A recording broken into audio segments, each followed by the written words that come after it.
পাম্পে এখনও যানবাহনের দীর্ঘ লাইন, তবে কিছুটা কমেছে ভোগান্তি।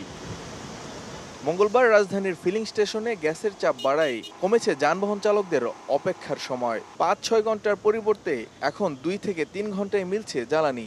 গ্যাসের চাপটা আরো কঠিন ছিল, এখন মোটামুটি উন্নত হয়েছে। তবে আমাদের কষ্ট তো সারাক্ষণই অফিস টাইমে অফিসে যাইতে পারি না। এটা তো দেখা যায় ভালো, অনেক পাম্পে প্রেশারই নেই। 1 ঘন্টা লাগছে, এখন 1 ঘন্টায় তো ভাড়া মারা যায় প্রায় ১,০০০ টাকা। 100 প্রেসার, এই গ্যাস নিয়ে কিভাবে কি করবো আমরা? পাম্পে কিছুটা স্বস্তির বাতাস মিললেও উল্টো চিত্র বাসাবাড়িতে। বিভিন্ন এলাকায় দিনের অধিকাংশ সময় জ্বলছে না চুলা। বিকল্প উপায়ে রান্নাবান্নায় বাড়তি খরচের পাশাপাশি দুর্ভোগ পৌঁছেছে চরমে। ফোটানোর ঝামেলা ছাড়াই নিরাপদ পানির জন্য ঘরে আনুন পিওরিট।